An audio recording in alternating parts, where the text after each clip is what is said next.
Hi, everyone, and welcome. So as you know, I'm Tanya, and I have two boys, Dante, who's 12, turning 13, and his little brother is Denzel, and he's 11.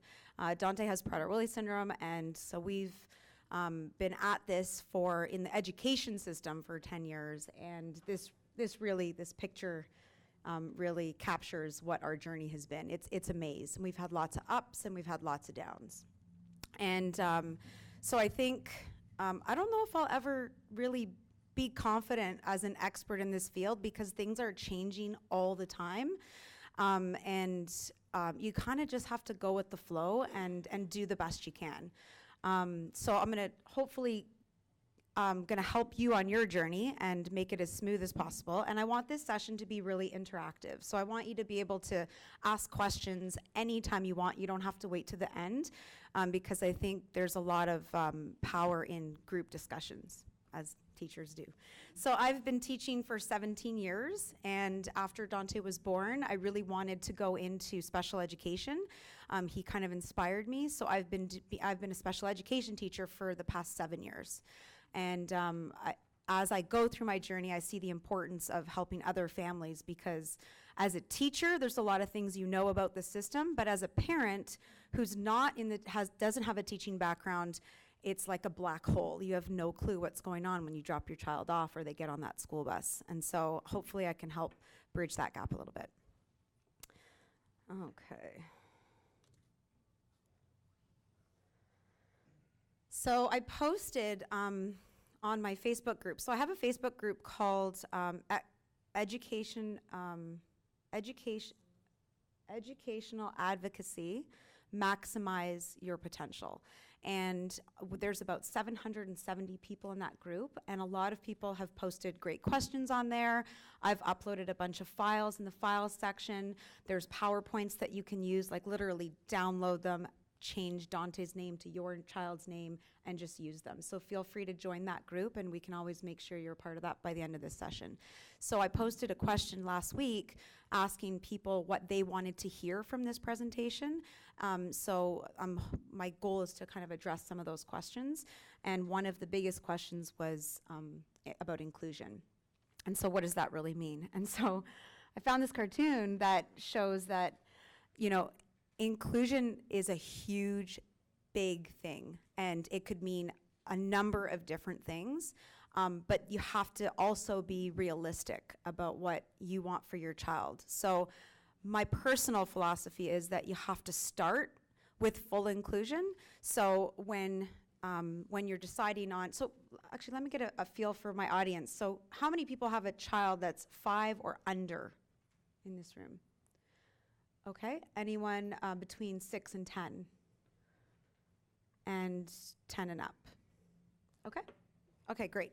So a lot of you are just starting the education journey, and I know a question I get asked a lot is, where do I put my child? Do I put them in a special education needs school? Do I put them in a regular school?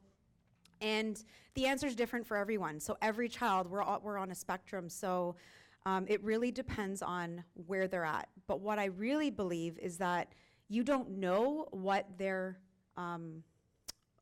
level is until they're tested. So until there's formal tests done to see what their level is.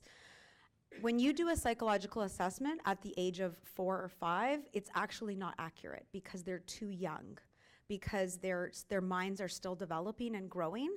It's not until they hit age 8, 9, 10 that their brain is kind of settled and developed, and that's where you get like a true cognitive measure. So if you have a psych ed done when you're 4, that's fine. You're going to get a lot of information from that, but that might change over the next 5 years. So just keep that in mind. So we started our journey with full inclusion. So we put him in a regular school, and we just made sure that he had support in that school. So how do we make it work? So I think one of the important things is educational assistant or classroom support. What do you call them, aides here? Right, so making sure that there's some form of aid in the class helps to make inclusion work for your child, because then that adult can help support that child, bring them into the loop in groups, because independently they'll struggle with that. Raise your hand if you heard Elizabeth Roof's session earlier today. Yeah, and so she made a lot of good points about socializing, and they really need to be taught everything. So their brains are different, they're wired differently, they have needs. And so educational assistant and classroom support is one of the key factors to making inclusion work. Anyone know the difference between a modification versus an accommodation? Have you heard those terms? Raise your hand if you've heard those terms before. So this is important because if you're accommodating work for a child, you're not changing the expectations. So it means they're working at grade level, and it might mean that they need tools to help them get there, but you're doing the grade level work. If you're modifying the work, you're changing the grade level expectation. So as an example, right now Dante's he's going into grade 8, and all of his work is modified because he's reading and doing math at a grade 3-4 level. So his IEP and his work is all modified. When we first started our journey it started out just as accommodations because we wanted to see how it played out. And that's what I would suggest. So as a young child, 4 or 5 years old, start out, see how they do, because they might not have any learning disabilities or cognitive delays. What we found out is when Dante had his full psych ed done, there were intellectual disabilities, and that caused a lot of frustration for him, which increased behavior for him. And so it's super important that you even ask the teachers what they're doing, because if they're modifying the work, so if your child's in grade 3 and they're modifying to grade 1, and that continues to happen year after year, their pathway changes. So there are 4 pathways. So in Canada anyways, I'm sure it's pretty similar here, you can help me.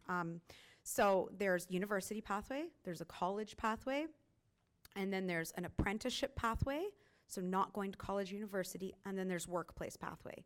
And then for our special needs community, they have a 5th and a 6th level, and that 5th and 6th level is a supported work environment. So you would go to a job with some support, and then, or group home. So those are kind of like the 6 pathways. So if your child is getting modified all the way throughout their education, they're gonna suggest a special needs program for you, say in grade 9, and they're gonna determine the pathway. So it's important that you know as a parent what my pathway is, what I want it to be. And so we started out our pathway as our goal was college. That was our pathway when Dante was 4 years old. And since we've had different psych eds done, we moved to apprenticeship. Okay, well maybe he could do an apprenticeship in an area that he likes. And then after his last psych ed, which was 7th grade, he came out with an intellectual disability, so now we're looking at workplace. So it changes, and it's okay that it changes, but I would always suggest starting high. So keep it high at the beginning. Does that make sense? Any questions about that piece? Okay. I really like that, Becky, like halfway. Yeah, I was gonna say, like, Yeah. we should probably all move to Canada because we don't That's what really I was have, thinking. we don't really have like a pathway system, like, I mean, I guess here, you know, any high Diploma school. or certificate, that's about it. Yeah, pretty much. Can I yeah. chime in? Unspoken. Yeah. 34 years teacher. Yes. Oh, yes. Yay. I love that. In the U.S., generally, it's going to be, when they're in high school, they're going to go for a different level of diploma. Mm-hmm. A gen ed, which would be the most basic, or a certificate underneath that. Yeah. Might be a certificate of completion. Gen ed, which in Indiana, they're not going to count toward our graduation rate anymore, by the way. Those kids don't matter. Yeah. Then in Indiana, they had something called the Core 40 with honors. So you're just kind of moving up. And like where you say university, that would be the honors. Right. Yeah. Right, And the and- kid that's gonna go work at the factory, gen ed. Right. Does that make sense? Yeah. Yeah, so we have a young adult with Prader-Willi in Canada who did a college diploma, Megan Mishi, the Olympic swimmer, do you remember her? So she did a college degree. I can't remember exactly what it was, but her pathway was college, and she ended up with a degree and a job, and her challenge is keeping food secure at the workplace. So she needs now some support, but intellectually, she was able to achieve that diploma. So it's such a spectrum, guys, and just to keep the expectations high when they're young. That's my advice to you. So another form of, okay, so I had an example. So for speeches, so every child in, each grade, starting at 4th grade, has to do a speech. So 3 to 5 minutes, pick a topic, write about it, and then deliver it to the class and memorize it. So Dante can't do that. And so what we did to help him and modify that is we asked him to find something that he loves. So he picked the best NBA championship of all time, which was last year, Cleveland against the year before when LeBron came back. Everybody saw that, right? We have basketball fans? No. Okay. So he talked about it, and what we did was we scribed for him. So he told us what to write, we scribed for it, and then he read it because he can read. So that was his way. He didn't memorize it, but we accommodated that by writing and scribing for him, and then he delivered that speech to the class, and it was probably 1 minute instead of 4 minutes. So it's just an example of how we kind of modified that work, and it was amazing because he felt included. He was doing what everybody else was doing in the class, but at his level, not at the 7th grade level. So that's just one example. And then social inclusion. So there's so much going on at school with parties and gym, and so they had a ballroom dancing instructor come in, and they taught the whole 7th grade 3 types of dances, and he was extraordinary good. And I'm not just saying that because he's my son. He was the best dancer there. And so he came in, and he had so much pride and joy in learning this dance. And when it came time to show off, there was zero behavior. It was perfectly executed. And it was a way that he was included in the typical classroom routine where he was able to shine. So that was one of our happy moments. And then class parties is a big one, right? Because it's always about food. There's always something you're celebrating. Every month there's Valentine's, there's Halloween, there's Christmas, there's birthday parties, and it goes on and on and on. And so we've discovered that he loves to party. He's a party guy. I wonder where he gets that from. But so he never wanted to miss anything, and teachers made a mistake. They thought that, so there was one episode where a teacher, they said, well, we want to have a party, and the kids want to have chips and pop and the whole thing, but I know Dante's got these food issues, so what do we do? Oh, you know what? Maybe when Dante's not here and he's doing something else, we can quickly have the party, and then he won't even know, and everybody's happy. Wrong. He found out about it because he's smart. He felt excluded. He was so upset, and he had the biggest meltdown because no one told him about it. So, of course, we found out after the fact, and we said, listen, next party you have, tell us. We'll send in a supplement snack. He wants to be part of it. And we did that, and he came home, and he said, we're having a party. I was like, oh, okay, what do I have to do? He goes, you got to make my special cake, and you got to make my special pizza, and instead of having chips, I want my pork grinds, which are these, like, healthy snacks, right? I'm like, okay, we're in. He talked about that party for the whole week, and he was just so happy to be included in the party. And the teacher at the end, he said, wow, like, Dante really liked it. Like, he joined right in. We had no issues. I'm like, yeah, because he's a party guy. Don't exclude him. So it's another way you can include your child and keep them happy and interested and included. And then another way to do it is through offering them roles and their own responsibilities. And so if they're having an intense competitive basketball game in gym class, he might not be able to keep up with the actual game. Maybe he would, maybe he wouldn't, but he could be the scorekeeper. He could be a referee, give him a whistle. And so there's a lot of ways to include students in the classroom activities without sitting them out or not bringing them. And then just your classic collaborative approach with group work. So there's a project, give Dante a small task that he could feel that he's meaningful and that he's contributing to some greater purpose. And so that's it. Any questions about inclusion? Any stories you want to share, experiences you've had? Agree, disagree? Anyone?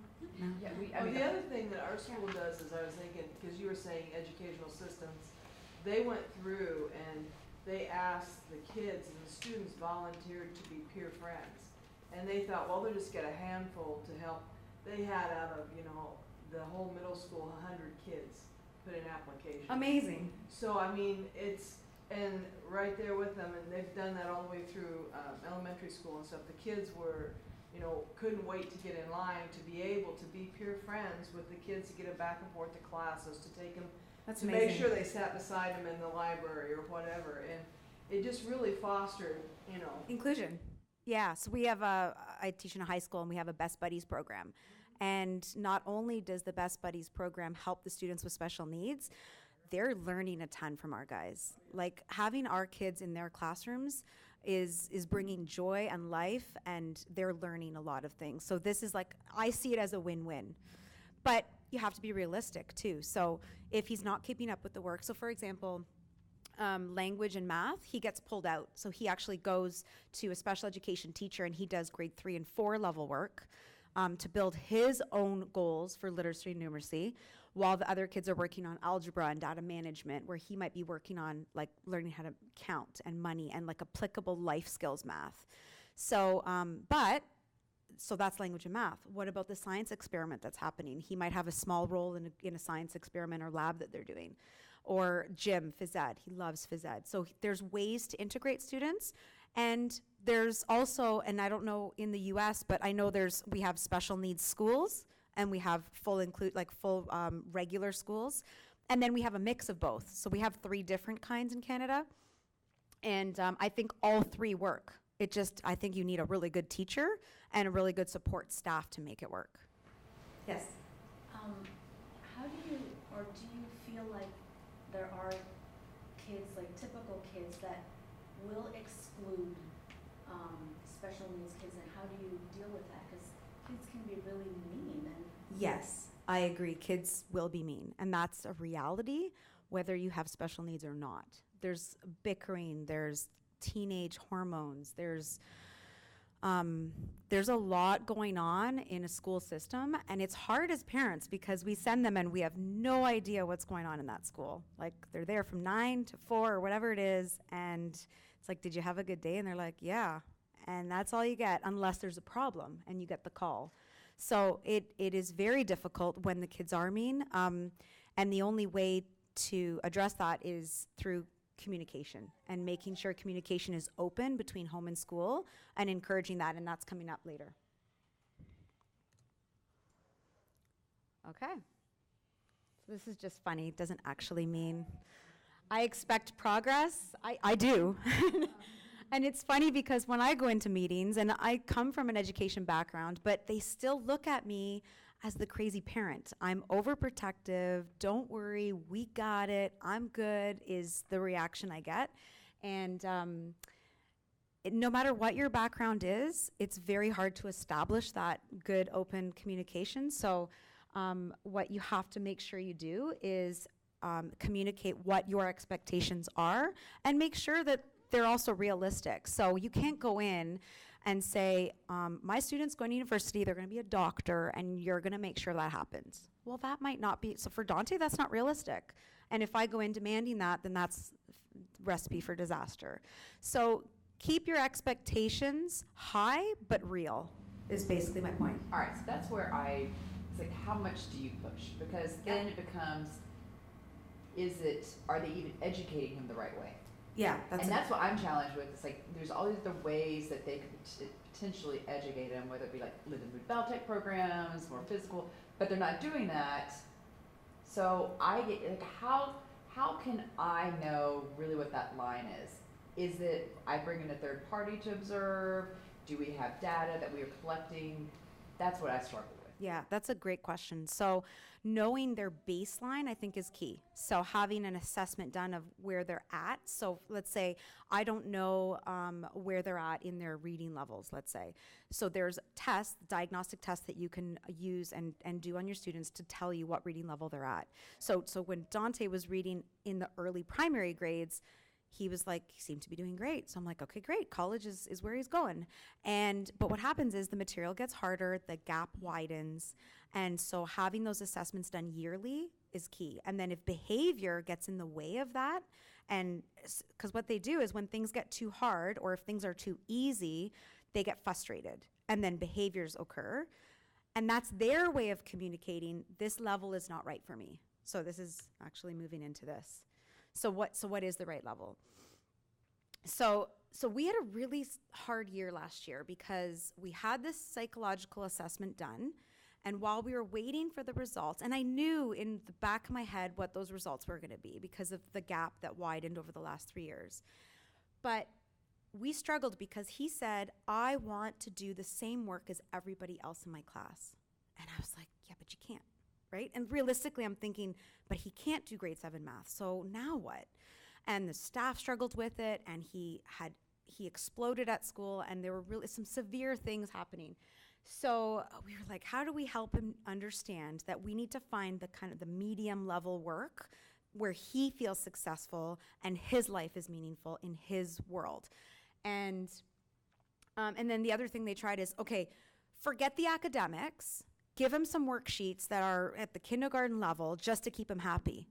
Well, that doesn't work either because that's too easy for him. And now he's looking at you like, okay, I'm not that level. You're wrong again. He has another episode. So we had a really hard time explaining to him how to find that medium level. So there's a game. It's called NBA Ballers. I don't expect you to buy it or anything, but this is a dribbling game. And so we're a basketball family, so they play this game all the time. And what it does is it records your percentage. And Dante actually has a really good awareness of numbers, of math. So he knows what 0, 50%, 75, he understands what percentage is. So he was doing the game, and we were trying to set this level of the game because his little brother is this amazing little dribbler, and he was getting 95% and everything in the hard level. And he's sitting there going, I can't do that. Like, you're setting me up to fail. So we said, no, because you're not at the right level. You can't do that level yet. Denzel's been playing more basketball than you. He's had more practice. That's not your level. So we're going to find your level, and your goal is 75%. And if you hit 75%, that's when we know you're at the right level. So we scaled it down. He tried the game again. He got 50%. And he looks at us and he goes, that's a little too hard still. I'm not at 75. And I'm like, oh my God, we're getting there, right? And so we took the level down a bit. And then he got 70%. And he started to understand that, hey, 75% is my sweet spot. Let's find that level. And then he did the dribbling game with 75% success. So then we used that example to translate over to school. And then we went to the school and we said, we're going to find the medium level. And the teacher started, his name is Mike Mullen, and they started calling him Mr. Mullen, the medium teacher, like, because he was able to find the right medium level for him. And that changed everything for us. So he said, I know I'm not doing grade 7 work. I'm going to leave the class during that time. I'm going to go to Mr. Medium, Mike Mullen. He's going to give me the work that's appropriate for me, and then we're going to work on it. And then he has specific goals that we determined as a team. So we determined for him that functional literacy and numeracy skills are important for his development and where we see him after in high school. So now when he goes to do math, it's not kindergarten worksheets, it's not grade 7 math, it's functional numeracy skills. So it might be money, it might be taking him to the grocery store and getting change and buying something. So that's how we made that work. Does that make sense? But how do you know the teacher? Well, so we knew, so we knew because behavior escalated. So if you see behavior in a classroom or a school, you get that call that says, he had a really bad day today. It's kind of like a red flag, like, okay, maybe the programming is wrong. Is he at the right level? And that was our big learning this year. Yeah, but it even goes to the way they're educating him. Is it they off the way at that right level? Yeah, you never know. Yeah. That's the hard part. So Different programs and so you know if you have an assessment done and what grade is he in? First grade. So is he working at the first grade level? And right now he might be, because first grade is not as challenging as 5th, 6th, 7th grade, right? But you got to watch that closely over the years and ask them, are you modifying the grade 1 work, or is he doing all the expectations for grade 1? So I think that's a question for your teachers. Yeah. When you're determining levels, so in terms of testing, do you suggest that testing happens inside of the school, or you do that privately, like with a private psychologist or whatever, or do you accept what the school is doing? Or So do we you did both. Okay. I was a little bit psychotic when he was in 3rd grade because I needed to know where was his level at. The school kept saying, He's on the list, he's on the wait list, because the school has to do it eventually on their time schedule in Canada. So we went to a private psych ed and we paid the money and we had it done. And in grade 3, his levels came out as grade 1, 2, and we're like, hey, that's not bad. He's on track. We're still going to college. And then grade 4 or 5 came, behavior started to increase, and we're like, something's not right. And then grade 6 comes, and it was disaster. And then when we got that full psych ed done, which was completed by the school, that's when we had a clear picture and where we were able then to determine his programming based on that. But determining programming without any assessments is very difficult. It's impossible. Yeah. So, I'm a teacher also and a parent, so I go into meetings and I feel like I have a really high level of what, I want. Mm-hmm. And however, while you're talking, I'm realizing that so much of what Dante's gotten is because you've driven it, Mm-hmm. right? And I always feel like it needs to be more school driven, right? I spend a lot more time with my students than their parents do.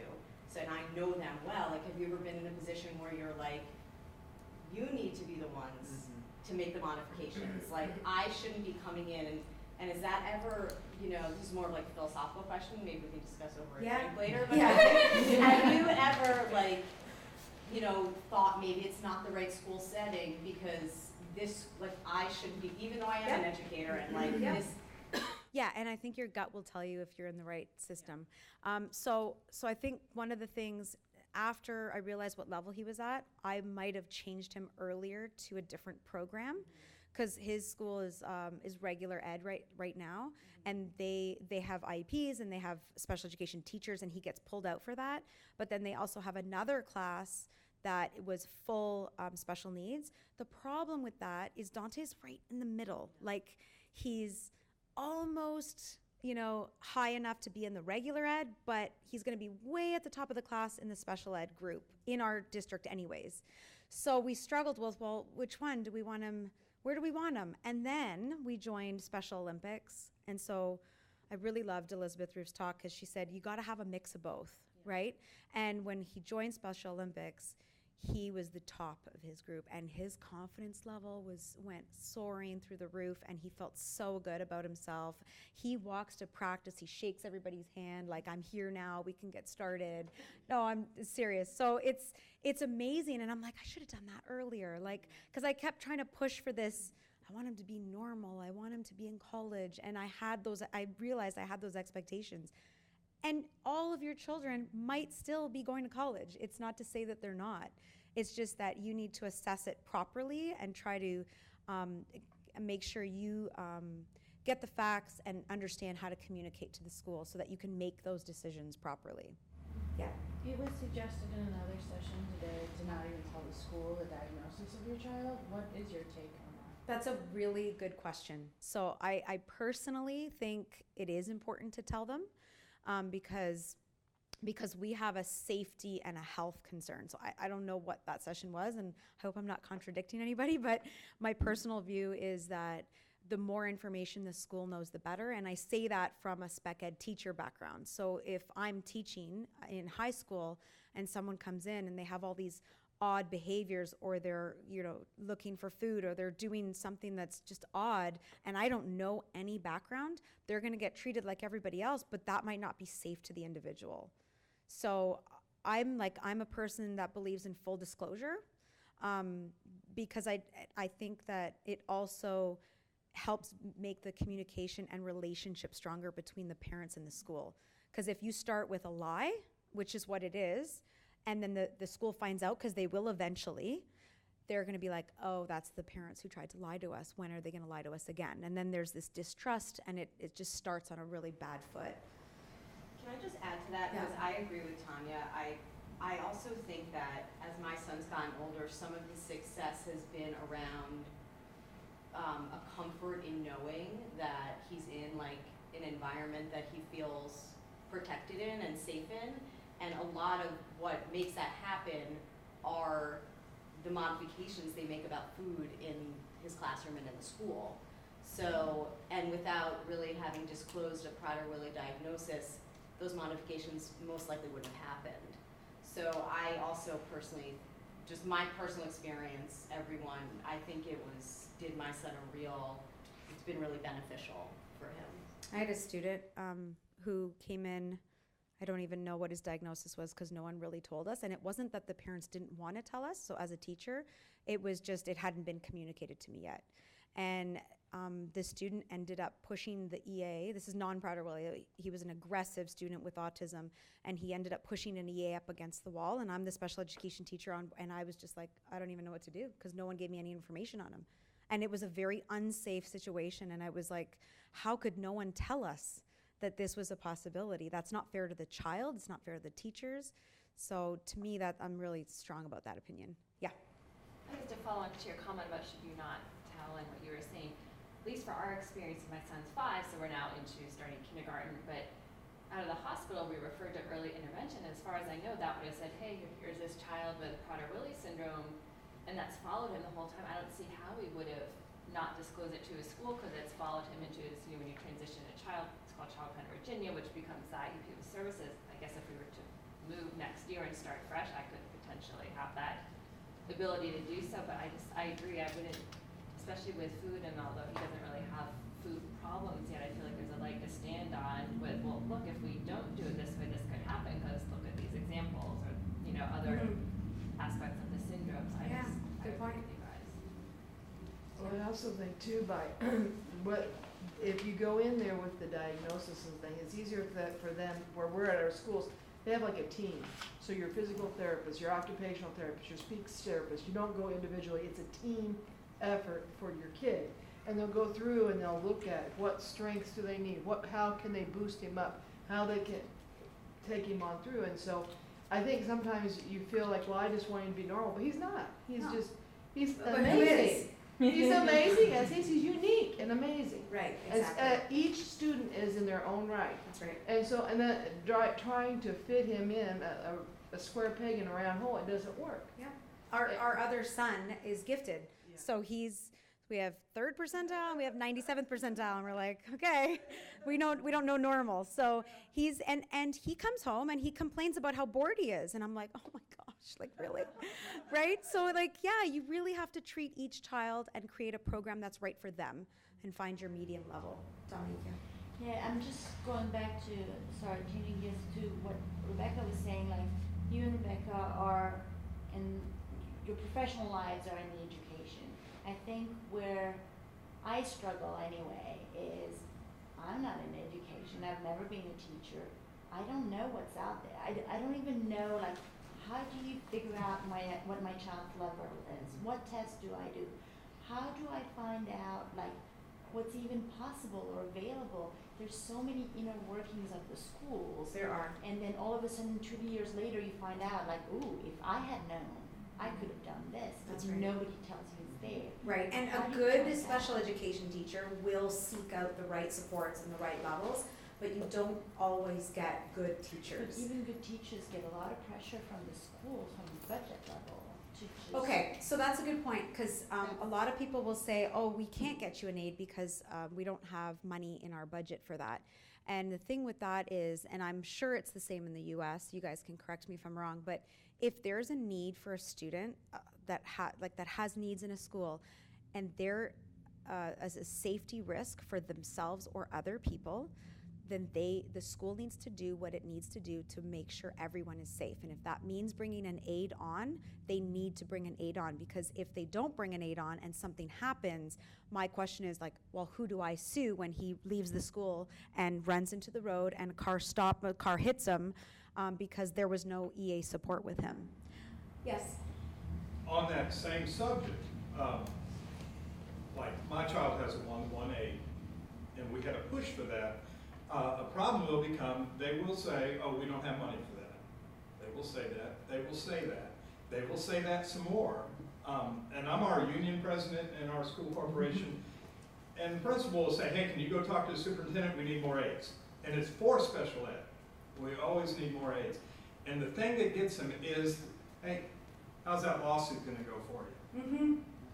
And you just gotta push our for kids it. make an easy case for safety, right? Like, It's not hard to, and I think you need to kind of like embellish it a little bit. So when Dante was in preschool and we were moving into the system, they said, oh yeah, no, well, let's just see how he does, and then we'll determine if he needs an aid. And I'm like, okay, but let me just give you a quick story about what happened in preschool. The teacher, when left unattended, he grabbed a banana from her purse. He went into the closet and he started eating it, and we couldn't find him for 20 minutes. And so I'm like, oof, yeah, what if he choked and died in that closet and no one was watching him? Like, so now the kindergarten teacher's like, that happened in preschool? And then it heightens their, okay, this is a safety thing. She used the word legal, lawyer, what are we gonna do, you know? And so all of a sudden, they're like, maybe we should put an aid with him just to start off the school year. And he's had an aid ever since because he required it due to behaviors. And inability to control your emotions. That's what Prader-Willi is. They have self-regulation emotional problems because their brain is wired differently. Yeah, and Dominique, I was gonna say, you always, because I think where you're coming from is just saying like you don't even know where to start, right? Because you're not in the education field. So you always could make an appointment with an advocate, just to get some information and find out. And there's a site rights law that I go to all the time, and they have incredible publications because I don't have a special ed background. I mean, and it's really changed and helped me like define what's right for Kieran and legally what. Well, for me, it's not even legal. It's just like I want him to learn things and progress. It's not as he's in a classroom that I think is appropriate, but we need to make sure he's learning something. You could request more case conferences too. Anytime. Because if you're not comfortable, just call the principal and say, we've got to meet. I'd like to discuss some goals for Charlie, and I'd really like the team to meet, like whoever works with him to meet, to talk about these goals, to make sure we're all on the same page. So this leads to communication. Yeah. Yeah. So is there a person I could hire to come in, look at Joe's IEP, observe him in the classroom, look at his testing, and make a recommendation on what would be best for him? Does that position? Yeah, exist? yes, there's advocates that will do exactly. I don't know, are they allowed to go into the classroom and observe? It depends on the district. Like in my district, I've never needed an advocate, I'm lucky, but yeah, they would be allowed to. But let's start with communication, because I think if you start off with the right communication that's positive and open, you can establish a connection with the school team to basically say, hey, we're on the same team here. Like it's not parents versus teachers. It's let's go back to the child and what do they need. So so he knew everything about his girlfriend apart from what she thought or felt. So everyone's got their own kind of perception of what's going on. And what I've done is we put this together for Dante, and I'm going to bring it. So next week we're meeting his grade 8 teacher, and this is what we're going to present to the teacher, because it's a new teacher to the school who knows nothing about Dante. And I really struggled with how to get everything about Dante on one page, because there's so much about the syndrome, and there's so many layers to Prader-Willi syndrome. So it took me kind of a long time to figure out how to dumb it down. And on the educational advocacy group, there was a mom who posted something similar. I think the girl had Down syndrome, and it was like a flyer she created for the girl and brought it to the school. And so I basically took that idea, because it's all about borrowing, sharing. Don't create anything from scratch. So go onto those files, take Dante's name out, put your child's name in, and get what you need. And then if you have any questions about resources, I can email you, and you can contact me anytime. Before I forget, Katie Chambers is also here. She's a mom, and she's in the other room right now, but she's a principal, and she just went through, and her child is around 4 or 5, and she just went through something with the school and has some good advice for parents that I guess there's a health component. Amber, do you remember what she said? She's going to come in here at the end for questions, but she had some really good advice for U.S. parents. We don't have that in Canada, but basically health implications that can be listed for Prader-Willi on the IEP. That is important that you fill out as part of the IEP process. So when she comes, you can ask her that. And PWSA USA, I just joined their special education advisory board. So we meet every couple of months with a couple of wonderful people that are really well versed in education and rights law and so I'm learning a lot about the US stuff through them. And Evan Farrar is, he's staff at PWSA USA, and he's really headed this. He's amazing. I don't know if you guys have had a chance to meet him. He's unbelievable. He's so helpful. And if ever you are in crisis or you need advice for US specific laws or questions, you can contact Evan Farrar at PWSA USA. And then as I get the information and as we start to build resources on this committee, they'll be shared on the website and hopefully they help. I suggested, yeah. And one thing, so Yeah. Brandon is 5. We're going to hold him back, so he's not going to go to kindergarten next year. But when we were thinking about putting him into kindergarten, the school system wanted to put him into restricted classroom. So just special education kids is not what we wanted. That's what they were pushing for, and they made us go look at all the schools before they would even consider other options. So we did all that, and we weren't happy. And then we did talk to PWSA USA, not Evan, but they have another coordinator who wrote a letter specific to PWS and at what age it's appropriate to put them into a restrictive setting. Awesome. And it's not. And we gave that to our team of people, so PTO, teacher, Great. case manager, and then they put them into a regular classroom for next year. That's great. Yeah. That's great. Yeah, no, they're amazing. And I actually uploaded some of their stuff on that group as well. So,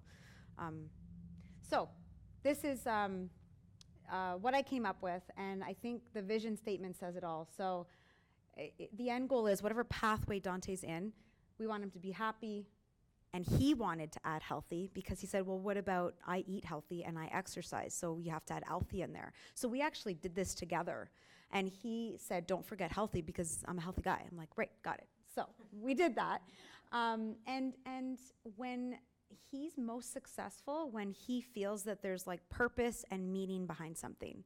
So don't just give me a worksheet to do it, because that's easy for a teacher. Here, go sit down in the corner, do this worksheet. If you're quiet and you're not misbehaving, it's a good day. Wrong. It's not. That's not correct. I mean, every child, whatever level they're at, needs purpose, has meaning, and has their own goals that they're working on. So whatever pathway your child is in, that's something to strive for. So these are his strengths. I mean, this kid whips out math like he's better than us. Like he calculates it before we do. But asking him to solve a math problem is very difficult for him because it requires language. So mental math skills are a strength for him. He's very proficient with iPads. So this year in grade 8, we're going to be putting a lot of his programs on an iPad, and he's going to be doing the work there. Music keeps me calm. So that's not a strength, but Dante made me put that in there. So he said, well, you know, when there's times when I get frustrated, I want to listen to music. And so you need to put that in. I'm like, okay, got it. So, and then desire to help others. He always tells me he wants to be a nurse.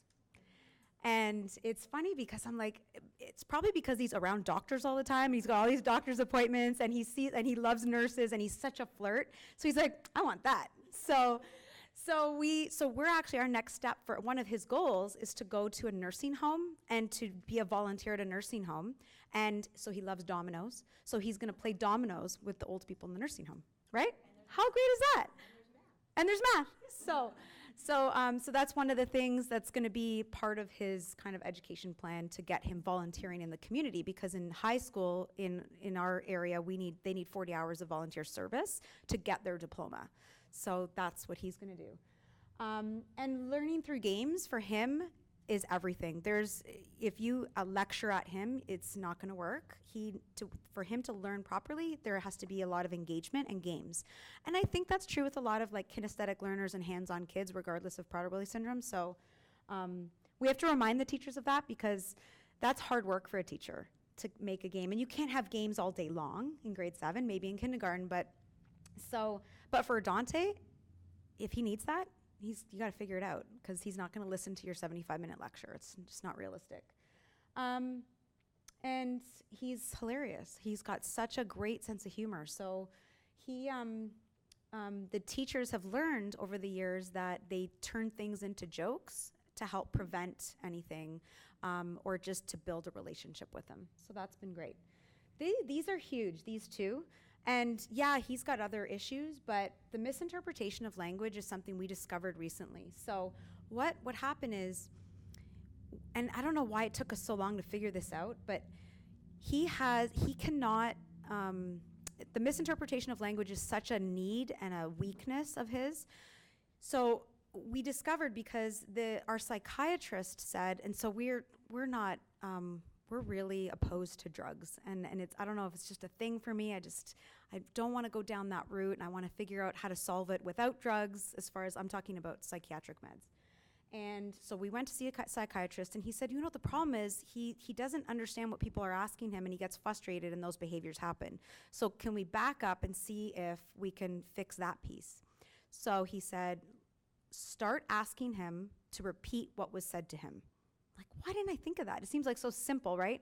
So we did, and more than half the time, he repeated back the wrong thing. And I'm like, oh my God, of course he's upset. He didn't know what we were asking him to do. So this has been a slow process of us to do that, and we've now asked the teachers to do that, because if he's misinterpreting what we're asking him, then, there's gonna be this miscommunication between both parties that's gonna annoy him. I think this is so important for Prader-Willi, because I don't know who in here was in Elizabeth Roof's lunch discussion, but many parents said that they're realizing that part of the reason they're like triggers for tantrums and meltdowns is a misunderstanding. Yes. Like sarcasm. Like one dad said he's just really sarcastic, and he finally realized that his son literally doesn't understand sarcasm, and was taking and Elizabeth Roof was speaking to that exact point. Yeah, and so what works for me, where's the black and white? Yeah, providing black or white rules. Well, yeah. So there is no gray with Dante, 0 gray. So it's black or it's white, and if there's gray, he's gonna let you know. Like it's, and I think their brains are just wired that way. And so we went to our psychiatrist last week, actually, and he explained that their brain, a human brain, goes through a series, like a process, and they go through problem solving, emotions, and they go through this process. And our kids don't go through the problem solving part. Their brains are wired differently, so they go from incoming to emotional output. And if they're not problem solving or or anxiety coping or calming themselves down, that's why they go 0 to 100. Do your kids ever go 0 to 100? And you're like, what the? Like, how did you get from, you were just calm 2 seconds ago? And it's because that's how their brains are wired. And so he said, you have to replace that with something that's positive, that reaction. So instead of, so if Dante goes from 0 to 100 and he goes to crying, so what we've been doing now is saying, we don't understand crying, so you can go to your room, and when you're done, we'll talk. And then he'll cry. I'm like, nope, we're not ready. And it's like, the more you escalate, the more anxiety that they feel. So it really, like, we as adults have to practice how to stay calm. And it's hard, because you're like, I'm gonna kill you, right? So anyways, this is just something that I came up with, and then these are the 2 goals that we're gonna be working on. So when we develop our program for grade 8, everything has to fall under these 2 goals.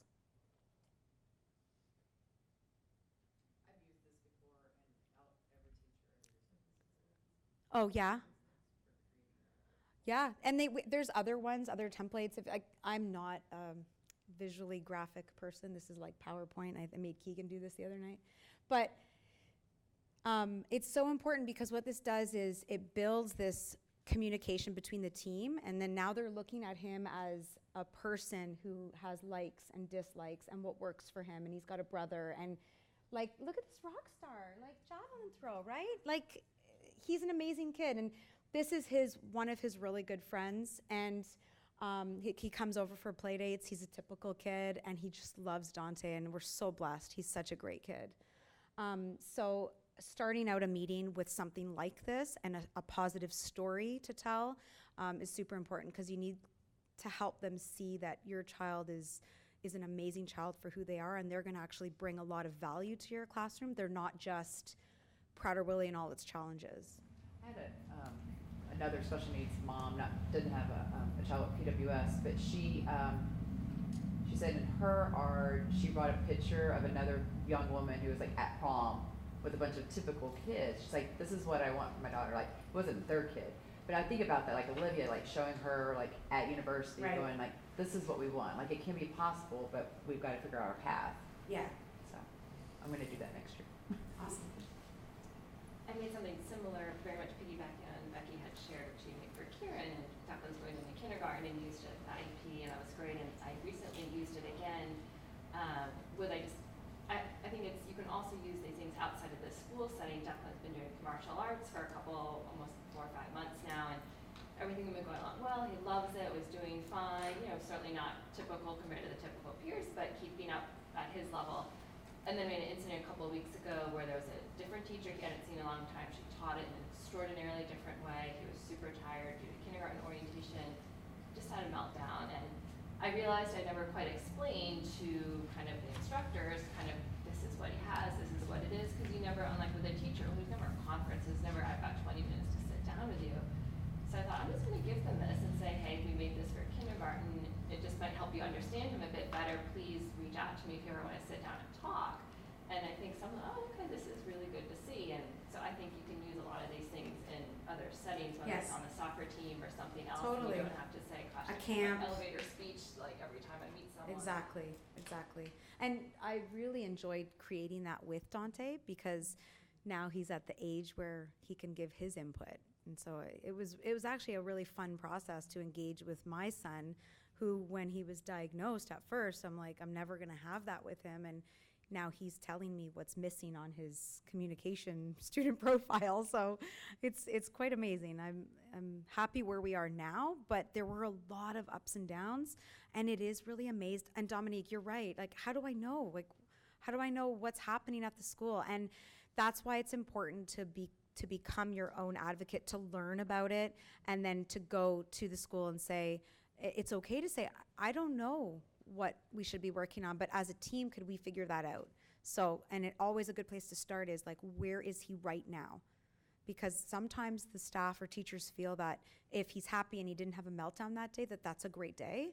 And sometimes it is, but it's more about reaching his goals. And we discovered that in grade 4, 5, 6, I think we might have pushed too much, and that caused those behaviors, and our expectations were maybe a little too high because he has an intellectual disability. And when you push someone with an intellect, it's going to result in bad behavior. So that was our learning curve, and I'm a special education teacher, like I should have known that. But we're parents. We see our child, we love them, they're the greatest thing.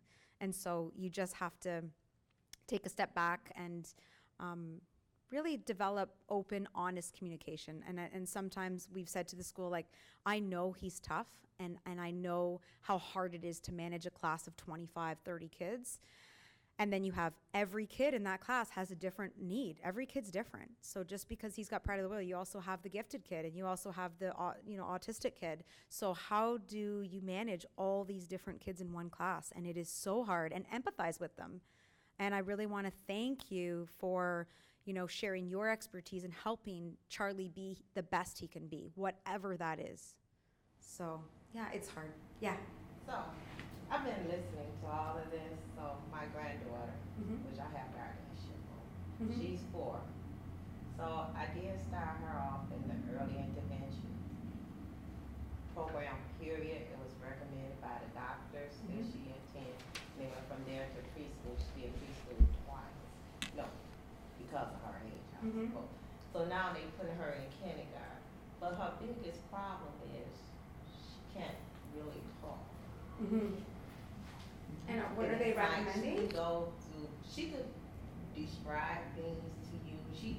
She gonna make you understand what she's saying. She gonna try to anyway. Yeah, she'll find her way.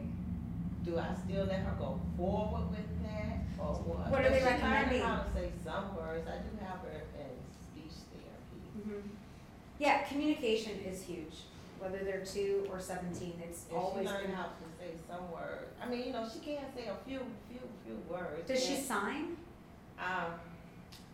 She tried to a little bit, and I think what it is, the classroom that was next door to her was a hearing impaired class, so they sign and they communicate. So I think she kind of like that's picked cool. it up from. Yeah, that's great. But I can't sign language. Right. I need to go get some lessons myself. I'm like, I can't sign language. Girl, what is you talking about? Right. But she do try to really make you, either she have to point it out to you, to get you to understand. So I guess I'd be kind of a little worried about that with going to school or this, that, and the other. But I noticed how she really picking up a little more names and everything. She's saying more people's names now, but she won't say her Well, you can always name. hold her back a She's year not- too, right? Before she moves into grade 1, you can hold her back for another year in kindergarten, kindergarten. just to give her that extra year. I think actually if I were to redo it, because Dante's birthday's in November, I would have maybe held him back 1 more year, just to give him that extra year.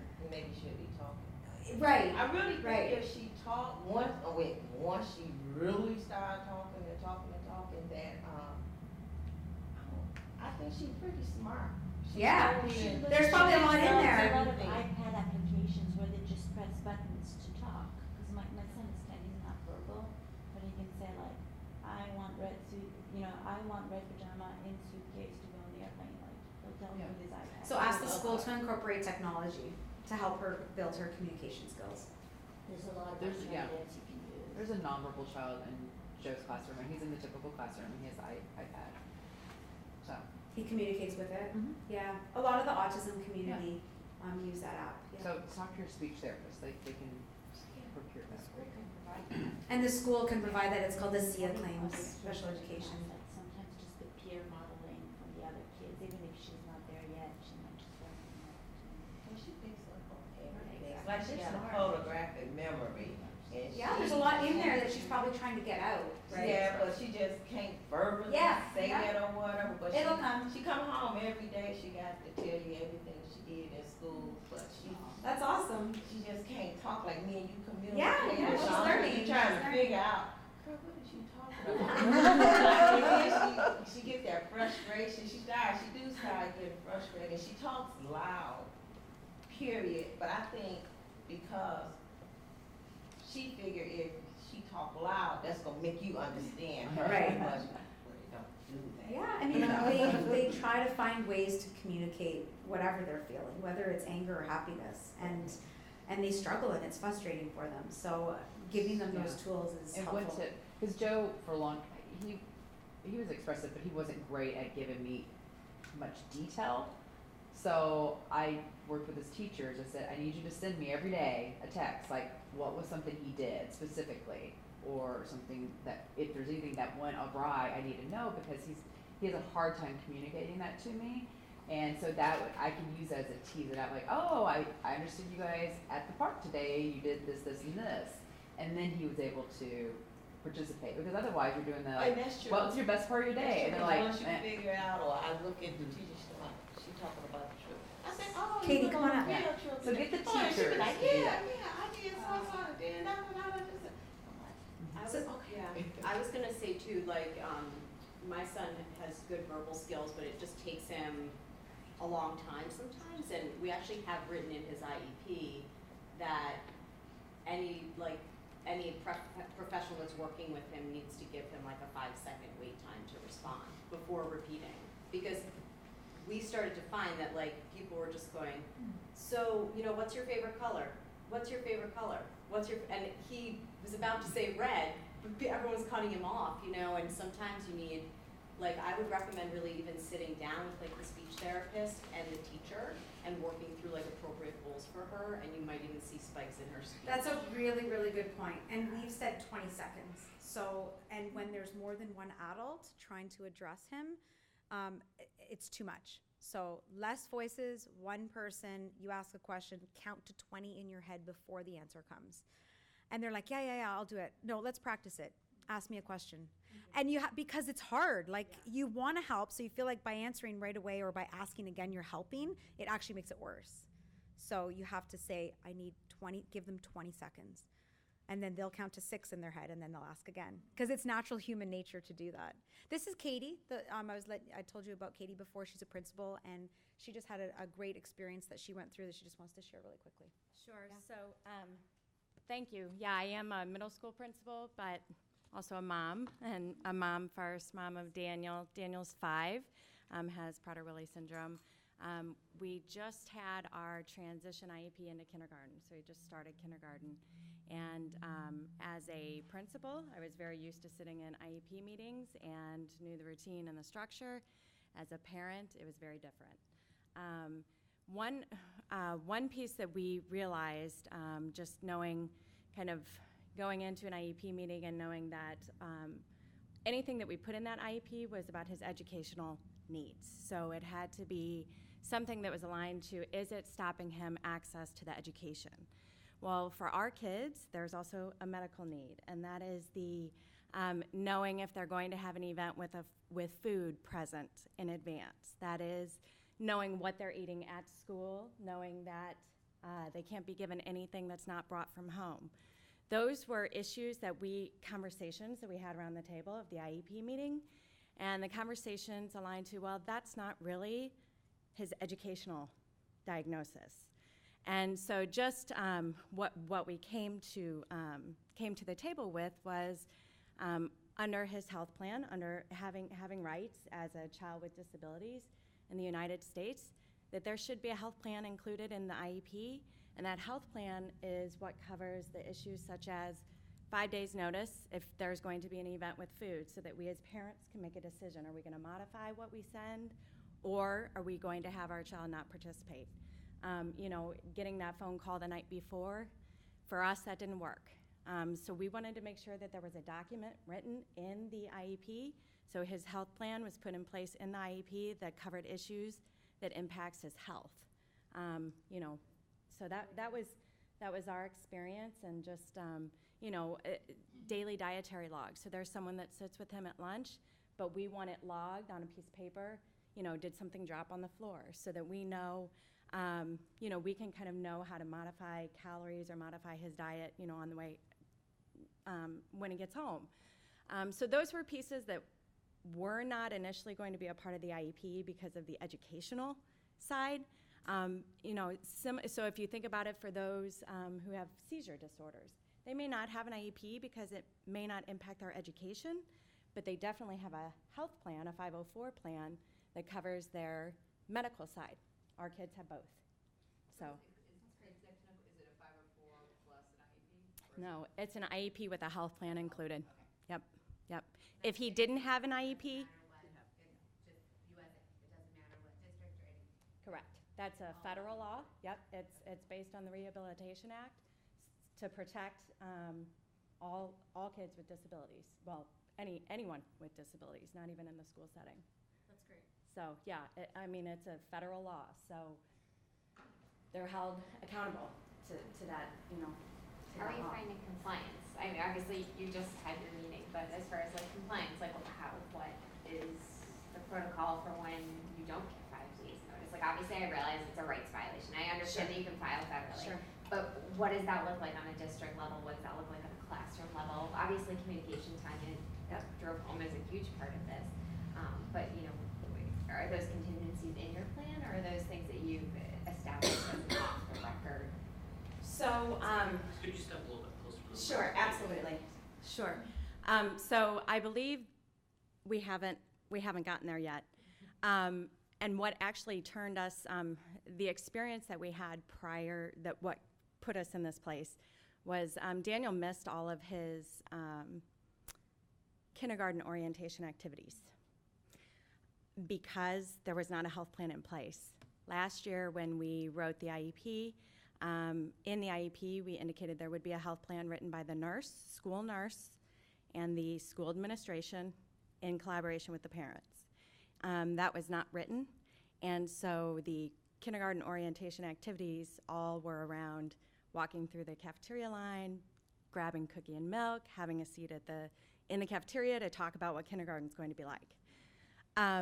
So we then brought the IEP back to the table, and we're very strong advocates to say this can't happen again. And so without, and being very clear that this is federal law, and he is protected and has the right to participate with his peers in these activities. Because he has a medical disability, he should not be excluded. So all of those accommodations should be in place.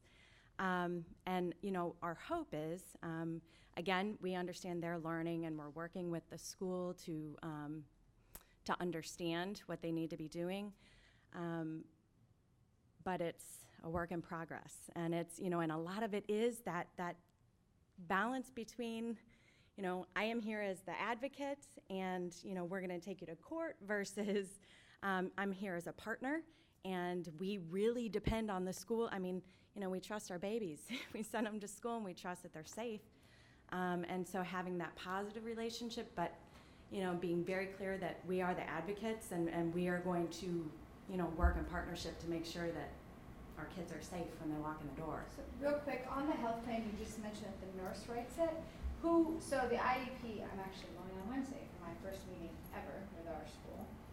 And I'm gonna obviously bring this up, but, so do I ask that they write it? Does our doctor write it? How do we write this, or who writes it? So it should be written by the district, but again, what we did is we contacted our doctor to make sure that there was a letter from the doctor that said the things that need to be in it. For example, optional nap time. In kindergarten, they don't do naps in our district anymore, but medically, Daniel may need a nap. He may need to lay down for 30 minutes and just recoup. You know, things like food-free environment. Those were pieces of the medical plan that we put in. And, you know, for any food-free environment for any academic-based activity. So in the curriculum, you know, when they're doing math, they can't bring in M&Ms to look at fractions. I mean, those type of things were put in the medical plan, not necessarily the IEP, which is about educational goals. You know, So are Dr. they? Miller has a letter. Yeah, Dr. Miller That has she a can just letter. get from her, that she's given everybody. And PWSA, Mary, has documents for just this, which I think are on their website. They're food security in school. And I actually, for our first IEP, I requested that the nurse come to the IEP meeting, and it killed like all the birds with one stone. Is that this document? Yeah. I can't, I think yeah. that's behaviors. I think the one I That's have is in behaviors. color. Yeah, I think that's behaviors. There is one though that I sent you that was no food, no hope, which I think if there's I might something be able- more, I'll look into like That's really detailed than important that, but- because I know a lot of teachers use food as rewards and they think that they need food to teach curriculum, and it's because they've just done it and it works and kids like snacks and lollipops and they just think it's, and we know so much about Prader-Willi and how bad that is for our kids. But they don't have a child, they're not coming to these conferences, they're not reading everything on Google, so they're hearing this for the first time. So you kind of got to give them a little bit of room to soak it in and understand it. When food is present, their anxiety skyrockets. And even though they might not go after it, even though they might not take it, the food gives them anxiety because their brain is signaled to the food, which heightens their anxiety, which means learning stops. So then the teacher says, yeah, but I don't get it. I'm like, I know, it's really weird and it sucks, and that's just unfortunately how their brain works.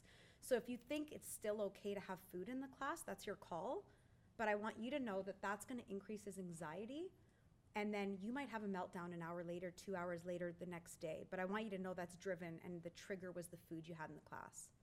So if you think it's worth it, and then they're like, well, I wouldn't want, are you gonna bring peanut butter and say, leave your, don't worry, you got an EpiPen, you can take care of that if you get your reaction. No, you're not. You're gonna leave the peanut butter out of the classroom. But how do you feel like, do teachers, and again, I don't have any, my nephews that go to school, I don't have any kids that go to school yet, but if teachers bring in a lollipop on the first day of school or the last day of school or something, I mean, do you feel that the teachers resent you, or do you feel that the other kids in the class from the next year say, oh, we don't want to be in Carson Alberg's class because they're not allowed to have a lollipop, Possibly. or they're not allowed something? I mean, has anybody ever?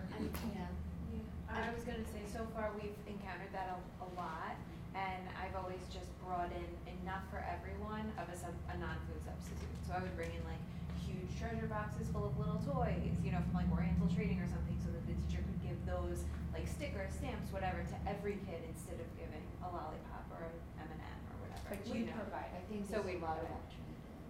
Go ahead. At Charlotte School, they actually used Prader-Willi syndrome to make a pivot away from food rewards, the whole bit. They changed the culture of what they do with food in the school, and that came from just us kind of easing them into what was going to happen. Like as you said, we gave them some space, let it process. Right. This is what we're gonna do. And they changed the whole setup for her, which also helped any kid with a food allergy. That solved all those issues. I wouldn't want And teachers to and give there's my been- other son Skittles. That's a No. dentist bill. Like, don't do that. I'll decide on the food for my child. So I think it is shifting now with allergies. I think they are starting to move to that, which is fabulous for us. But they need time, the schools need time to process this complex disorder. And I remember when we first got to that school, we gave a whole PowerPoint presentation. We talked about food examples. We did the whole works to the whole staff. And on the first day of school, he comes home with a cookie in his bag and a little note that says, happy the first day, la la la. And I'm like, you were at the presentation. And but she needed time. She needed time to kind of process that. Could I add one more thing? Yeah. At Charlotte School, they have a kindergarten orientation. Most schools probably do. And my wife, Anissa, is a great advocate. And they had Anissa come and speak to all the parents at once and at least give them an idea of what was happening. Now, we're a small town. Everybody knows us. So it might be a little different in some situations. But, they were like, oh, okay. Yeah, that's a great option. My son, Denzel, he's 11, he did his speech a couple of years ago on his amazing brother with Prader-Willi syndrome. And hearing it from his perspective, everybody's like, oh, I get it. Like, I've been saying that for 4 years.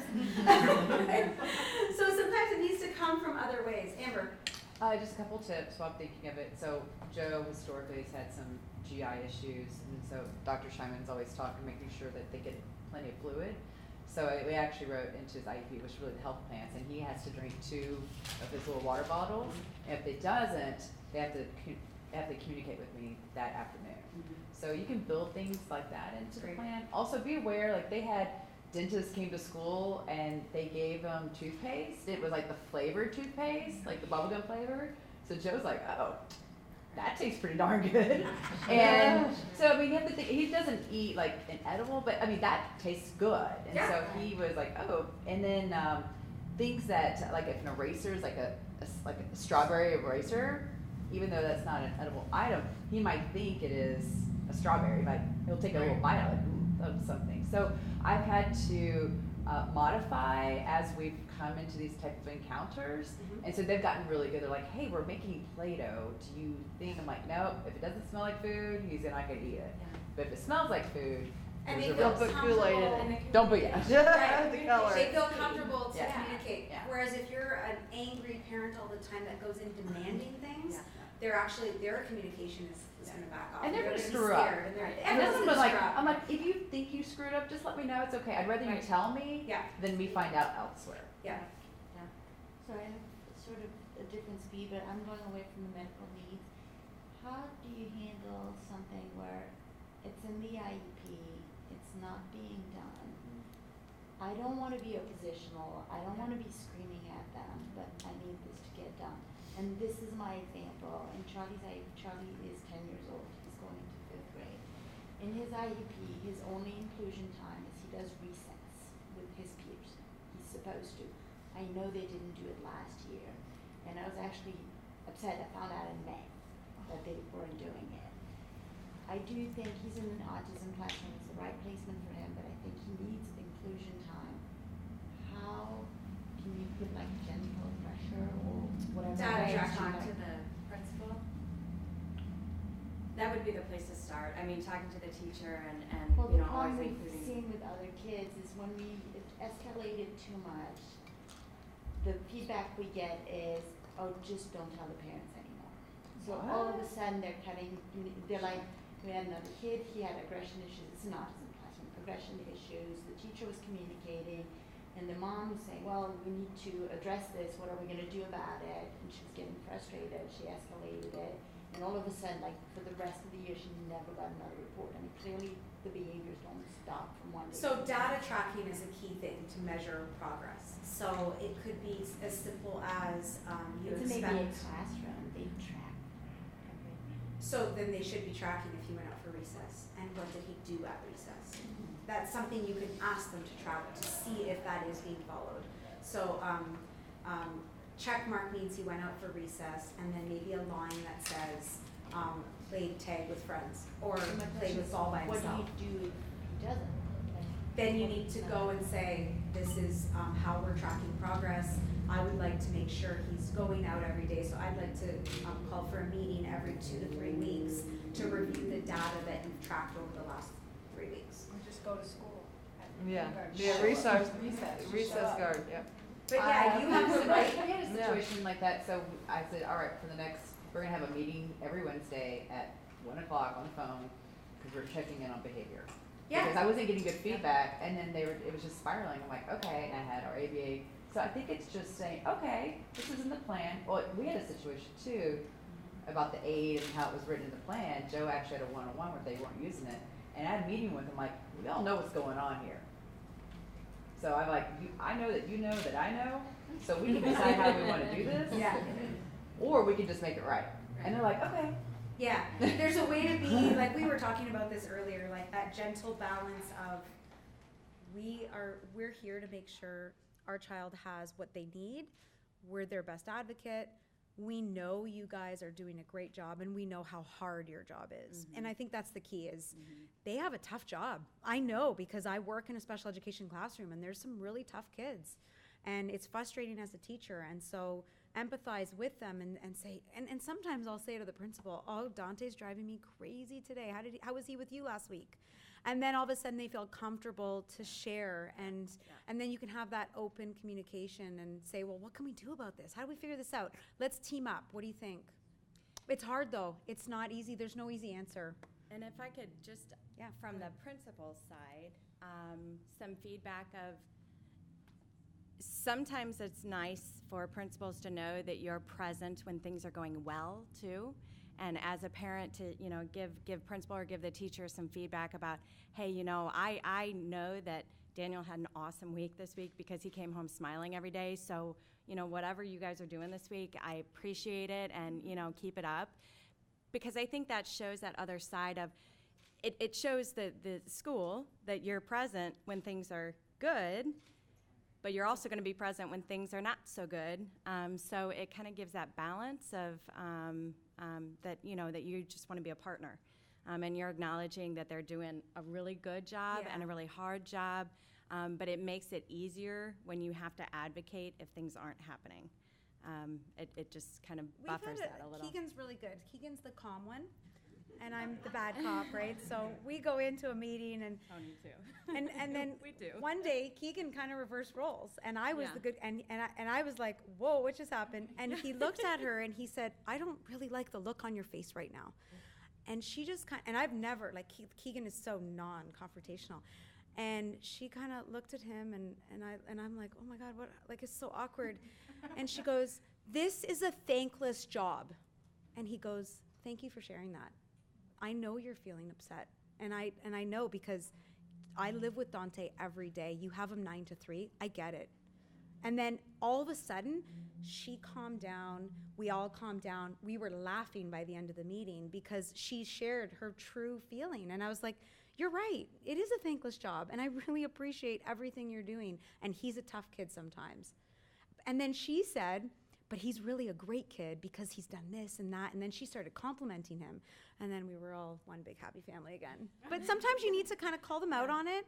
Like, you know what? You don't take this personally. I'm not taking it personally. Well, I see it in your face and your body language right now. Oh. So, any other questions? So these were some of the questions that were posted on Facebook. Hopefully we addressed some of them today. Some of them are just hard questions, and I'm still working on them, and I'm going to continue to work on them. Is there any other questions, or do you have any answers for these that might have worked within your school communities and your child? Can I ask a quick Yes. question going back to the health plan? Sure. Really quick. Yeah. Because Amber, when you said something about water intake, can you also ask for a BM report? Oh, Oh, yeah. yeah. Okay, Yeah, absolutely. we have a chart. PM report. Okay. Yeah. They just check it. Okay, absolutely, because all of that is based on health. So, I mean, anything that doesn't fall under the education, impeding, stopping the education, anything else that we work with on a day-to-day basis as parents that are affecting our kids based on having a diagnosis of PWS, that all falls under the health plan, which should be a part of that IEP. I just wanted to know, thank you. Yeah, and I requested a communication book, so we have a composition notebook that lives in my son's backpack, and depending on the therapist that sees him that day, I get a little blurb from, it's so cute, because at the beginning of the year, they're kind of formal, and then as we get to know each other, like, his PT's like, LOL, OMG, like, it's really funny, but I get a little blurb every time he has a session, and then he does have an aide, like a shadow, and I mean, she legitimately was like, here, I went to the bathroom today, he wiped by himself, smiley face, and you can request a communication book in the IEP. Oh, I love We that. had a communication book for the first, 5 grades at 6th grades, and last year they were comfortable sharing their phone numbers, so we actually text back and forth, which is amazing because a lot of people don't want to communicate through email, and it was so efficient, but you have to have a good connection and kind of, not friendship, but relationship with that person for them to feel comfortable sharing. But if you can get to that point, that's great. Like, there was a point where she posted a picture of Dante and herself at some track event, and it was like on her Instagram page. One of my favorite students, and I'm like, oh my, that's Dante, oh my God, right? So it was like, hey, she really does love him, and she wants him to be. And when you get to that point, then it doesn't matter what pathway they're in, it doesn't matter what they're learning. He's happy, he's living a meaningful life, and he's healthy. Yeah. I have a question, Pauline, if you mentioned a communication book. I would love to have that. So I'm now going from preschool into kindergarten. We had our transition meeting back in April-ish, and we're very happy with how that IEP stands. We have a lot of health-related stuff in it, but I have to double check. I don't think it's in a health plan per se, so I'm going to check on that. Because I feel like the difference is I'm so used to the therapists we had through services during preschool. I would see them because either I'm taken to the appointment or they would leave a note in his backpack. So I had this day-to-day communication. I feel like I'm sending him off into a black hole, and how will I know how his day goes? Do I need to request it? I know you can always request an IEP meeting, but do I request an IEP meeting when school starts to say, hey, I want to get a communication book? Or is that a simple email or conversation with someone? Or To officially get it into the IEP, you would need to request a meeting. And that would officially, you want to revisit the IEP now that we're back in school. And I mean, my suggestion would be think ahead of time of all of those pieces that you want. Put them, write them down and bring it to the IEP and say, these are the pieces that are going to keep my child safe. Do you And have we've had situations that they can just amend it, like if They they're all, can't, it's they'll a just quick amend it. amendment, You don't have yeah, it. it's a quick amendment. Yeah. On your IEP, Official. on your IEP, do you have academic goals and functional goals? Depending on the diagnosis and the team. Right, so we have a separate alternative report card and goals that specifically outline social goals, independent goals. Yeah. You have that? Yeah. And that's under the IEP academic, or is it separate? It's under the IEP, Yeah. but. Together. It's all in- Because that's an important piece. Sometimes we get caught up in, I want them to read and write, and I want them to learn math. And sometimes we forget about those other goals, which are life skills goals, Oh, which yeah. are super important. Self-help, we have self-care. There's like subsections in the IEP. Yeah. Like reading goal, language goal. math So not goal, academic. I'm talking about goal, but social, that would be another behavior. Okay, subcategory. okay, good. The only advice I would give that's helped me for IEPs that I highly recommend is a month before the IEP, you start talking to the teacher so that when you arrive at the meeting, you already know what they want, what you want, they know what you want, and you would read ahead of time before the IEP meeting. Otherwise, if you bring new stuff at the IEP, the defenses come up right away. But an IEP is changing. It's not it's a document that changes all the time. Absolutely right. So he might meet those goals in the first month of school. That's And great. then with Cross it off, move on to the next goal. I should have said with the communication book, I write back every time, which I have 3 kids, I work full-time, believe me, sometimes at like 6 in the morning, I'm like, oh, shit, I gotta write back, but I write back at least 2 sentences every time, and I have found that invaluable in building the positive relationships with. And even if it's, hope you had a great weekend. thank you. I think you're amazing. Yeah. Merry Thanks Christmas. for all you do. Maybe an extra little Christmas gift. Yeah. Bribery goes a long way. Here's your gift card. Yeah. How do you, my son's in, middle school, and you're going from the IEPs to the 504s and things like that, and they're trying to, you know, how do you make sure that his education is what it should be? And find out all the avenues that he can really do, because when we had an IEP meeting in May, through the summer, the whole special ed department was changed. When he walked in, he had a totally different schedule than what we had agreed upon in May. Well, so from a school point of view, those changes happen. And I know and they do, but I can't- mean, that's what I'm wondering is, well, one, for him, he was a trooper. I mean, he went with the flow and all of it, and it could have been really, really bad. Sure. Because it was a total change from what he was anticipating and had already lined out. You can always ask the team to come together, you know, can we just come back together and just make sure, you know, can I answer any questions? I mean, Tony and I did a pamphlet, much like a presentation, you know, put together a pamphlet with all the suggestions and videos and up front, just so that they had, you know, some information about Daniel prior to getting to know him. I mean, because otherwise all they see is IEP. And, you know, our kids are so much more than, you know, all of these needs. So we have that pamphlet that is, it's on, That's an yeah. example of one, yeah. And so, And- but just and- bring the team together. And life is changing all the time, and so Yeah. we have to get our kids used to that. Like, it's not always going to be a controlled environment, and I think one of our key learnings is we controlled his environment too much, so that when that change happened, he couldn't handle it. And so now we're starting to back off and allow him to either melt down or figure out strategies to get through that change. And we can't always control the environment. So yeah, in a elementary school, there's a lot of things you can control, but there's a lot of things you can't. Sometimes practicing that, like scripting it. Like, let's throw him off today. We're gonna do this. I know we prepped him for this, but let's just throw him for a loop and see how he handles it. And then he gets practice in learning how to deal with change, which could also be a goal on your IEP, is how do we learn that? Yeah.